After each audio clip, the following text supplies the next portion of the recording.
All right, guys, this is Brandon again with another little video series on some simple art techniques.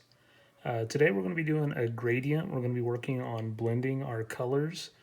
Again, I'm working typically in markers. You can use Crayola markers or colored pencils, crayons, anything that you have handy. You don't have to use the same exact supplies that I have.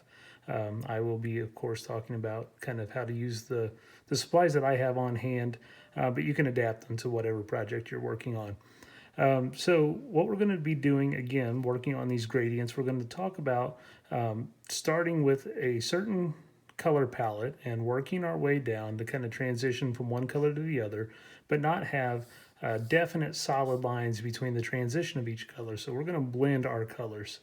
For my project, I'm going to use a family of yellows and oranges. So just three colors. It can be light green, medium green, dark green. The same with blues if you want to do pinks and purples. Any color palette that you want to do, just pick three colors that are kind of in that same family or they're kind of closely related so that when they do transition from one to the other, it's not a super noticeable transition. The other supplies that I'll be using today, I have a couple of, these are Tombow brand calligraphy markers. They're a brush tip marker. One of them has a soft brush and one of them has a hard brush tip. Very versatile tools. So if you have these handy, or calligraphy markers or brush tip markers, of course they'll come in handy with what we're going to do today. If not, you can use like an ultra fine point Sharpie, or any kind of like felt tip pen or anything like that.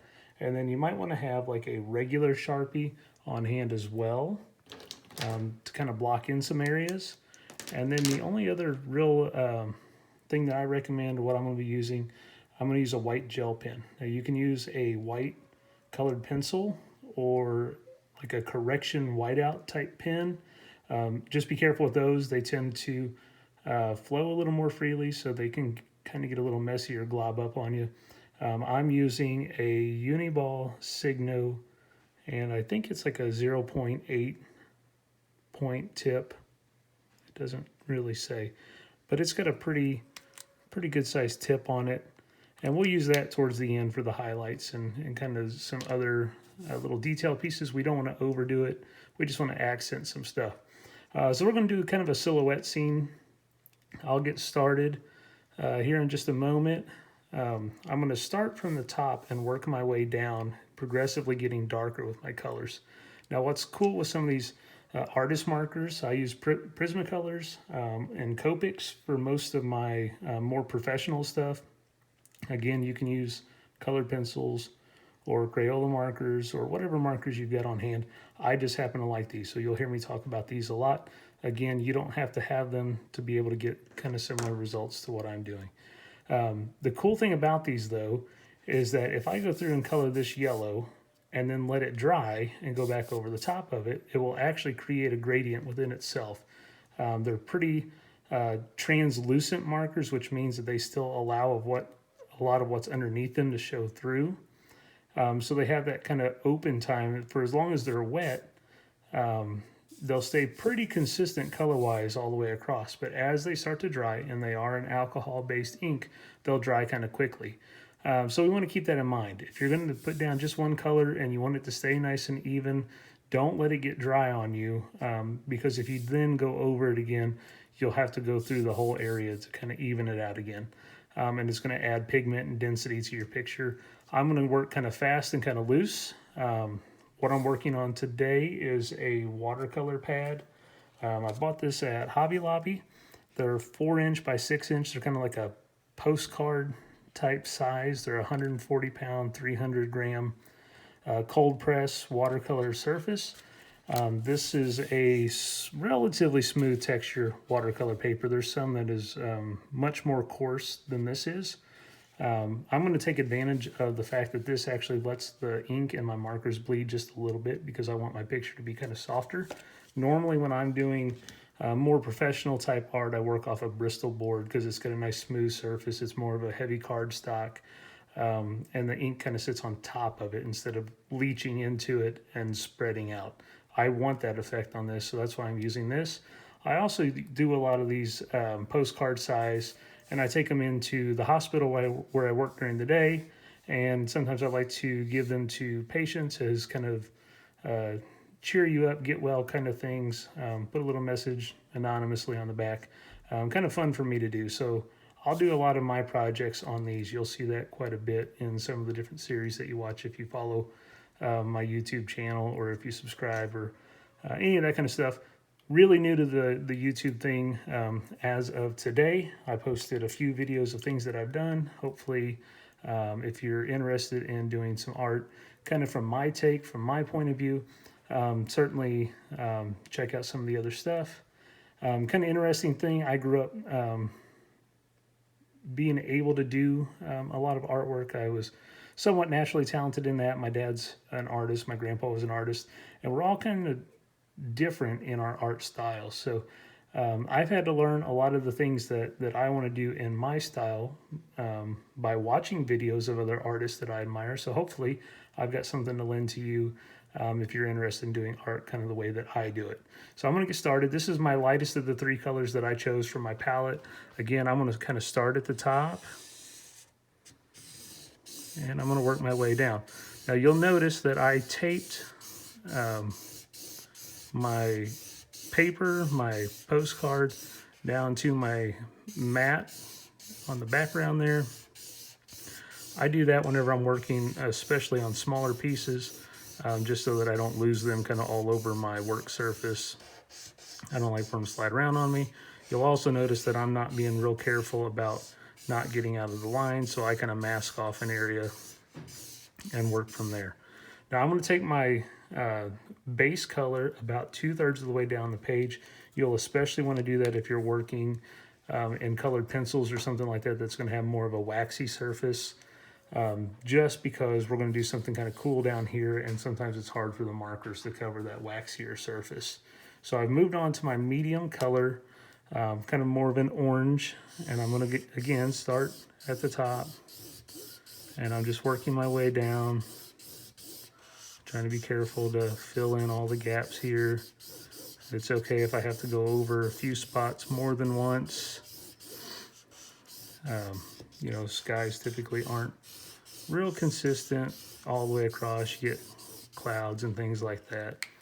And I'm going to quickly go back to my first color, the lighter color, and I'm just going to go back, and I'm just kind of blending that yellow and orange together. I might even kind of swirl it in there to kind of fill in some of those little crevices in the textured paper. And what it's doing is, with it being alcohol ink like that, as long as it's still wet, you're kind of allowing them to kind of sample each other and soften that line between those two colors. Grabbing my third color here, and this one's got kind of more of a pink to it. Still kind of in that same family. Probably won't be quite as liberal with how far I go down with this because it is a more intense color than maybe those other guys are. So quickly, while it's still wet, going back to my orange.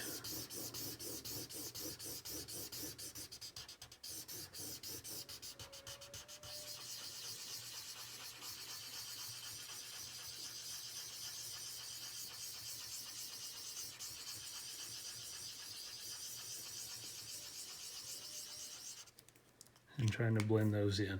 I'm going to grab still yet another orange color. So this will be a fourth color for me. It's a darker orange than what I had before. Not quite as dark as the pink. And I'm going to just kind of help that ease the transition between the two. There we go. Kind of soften that line.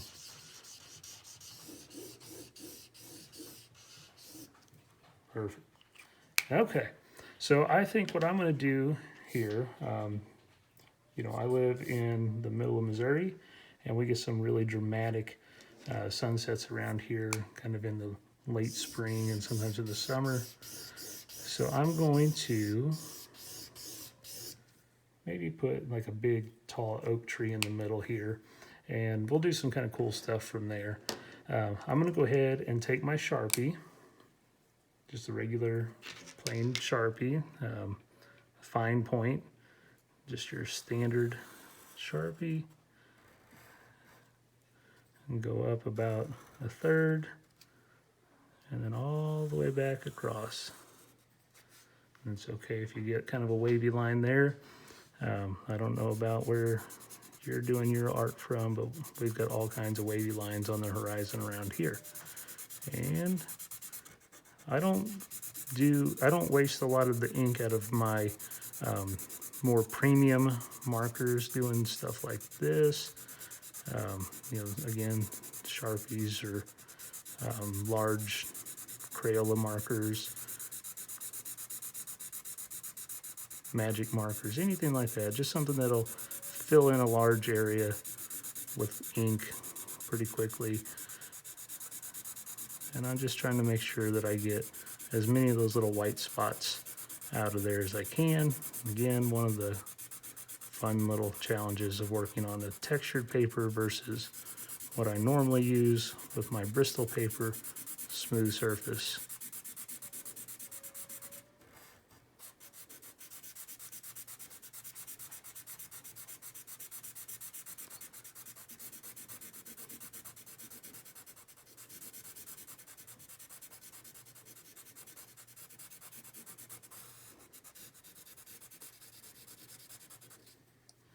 Little bit of my paper coming up there. Kind of get that sometimes with that watercolor paper. Okay, so I'm going to switch over now. I'm going to use the soft brush. I don't know if you can see that there. The brush soft. That's what that stands for. And I'm going to work on putting my tree in. And I don't necessarily want it real wide, maybe about the width of my fingers, so I can kind of just use my finger as a guide there so that my trunk doesn't get overly big. And somewhere out here, because I use this brush type marker, I want to work kind of out this way and just touching it to the paper, and then as I come closer, I press down more on the marker. That gives me a broader line. One of the things that I like to do, kind of a trademark of the way that I like to draw my pictures, is I like nice, smooth, bold, even lines. I don't do a lot of kind of little sketchy type lines. And then coming out from somewhere around here, putting a couple of forks in these branches. And you can have forks coming off of forks. Got a lot of space out there to fill.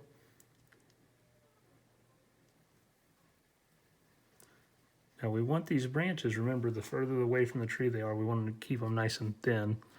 If the branches on a tree were heavier out there on the end than they are where they connect, then they wouldn't stay out there for very long.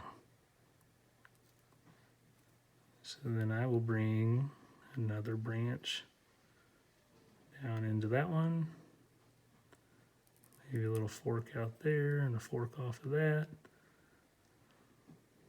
Kind of another fun little branch there.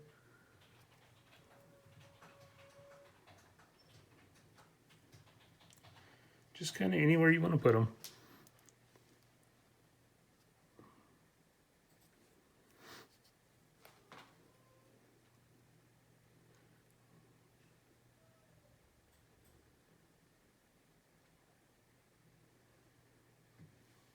Just kind of the same thing out here.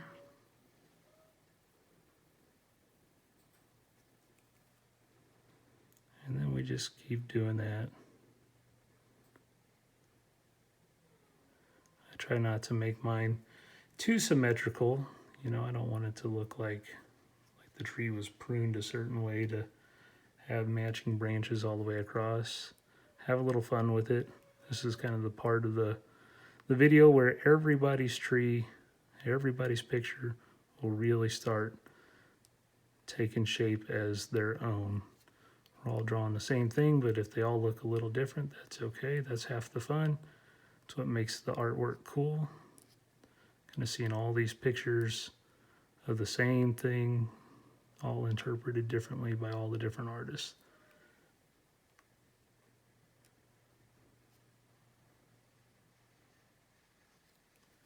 Okay, so quite a few branches out there.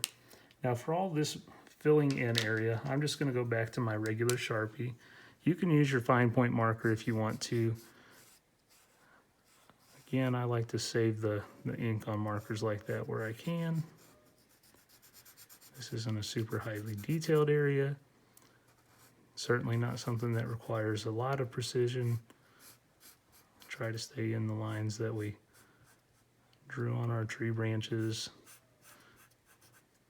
So we're making kind of a silhouette effect here. Can't tell a lot of the detail about the tree. We might put some details back in here in a moment, but it's kind of like the sun is maybe setting out this way behind the tree somewhere, and we're on the back side of it, or the front of the tree, but on the back side of the tree if it were facing the sun. Go back to my brush tip marker, put maybe some little details in here, some grass, maybe a couple weeds here and there.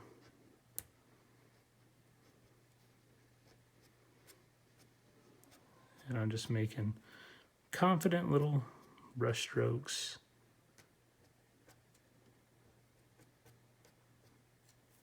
Kind of all the way across there. Okay. And then maybe as we're walking up on this tree on this real pretty sunset evening, we notice that it's got hanging from one of those lower limbs a couple parallel lines, or two lines that are running the same direction, kind of thin lines, and then a thicker one here. And that tree has a little bit of a swing out there. Kind of cool, right? Kind of a cool place to spend the evening, kind of sitting there on the swing. And then maybe over here, if there's going to be a swing for you to play on, then maybe we'll put a bench over here. Doesn't, again, have to be super high detail. We're just kind of hinting at what it is, and we'll let the viewer of our artwork kind of fill in the blanks with their own imagination. But a kind of cool place for mom and dad to sit and hang out while you're having fun swinging on the tree branch there on the swing on this cool evening. Now I've switched over to my white gel pen. Again, you can use a correction pen, like a whiteout pen or something like that, or a white colored pencil will work as well. And I'm going to just start, you can kind of see maybe out here the hint of the moon kind of coming out, sun setting, so the moon decides that it's going to have its turn ruling the sky.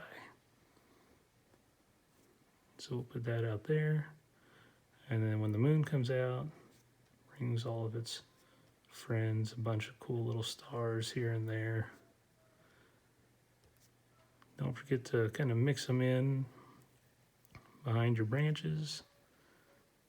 Maybe a couple little small dots here and there, a couple big ones. Maybe that one will have like a little glimmer to it.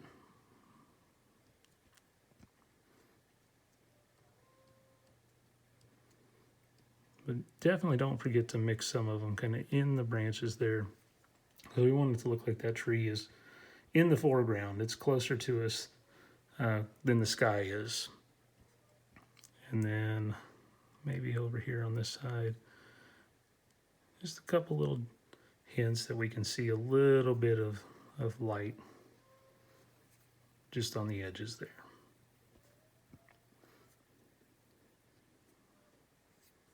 Okay, so pretty simple drawing. All we really did here was take a palette of 3 or 4 colors and we just layered them. And then as we progressively worked our way down, we transitioned from one to the other, and we went back and did kind of a soft swirl, allowing the alcohol and the inks on these markers. If you've got Crayola markers, they're water-based, but they'll still kind of do the same thing. You could even use like a Q-tip dabbed in water just a little bit in that transition point, kind of swirl that around, and that'll give you kind of a washy watercolor effect, kind of breaking down the pigment in those markers. Give you something kind of cool to do there. And just a couple details here, and then we can't forget to sign our artwork. I just use kind of a little BW for me logo down there. I don't typically sign my name real big on any of my pictures. I don't want to take away any of the viewer's attention from what we're trying to show them in our picture. So hopefully you had fun working on this project, a real quick and simple one. And again, like my channel or subscribe and look for some more videos, just real simple, easy to follow art tutorials. Thanks.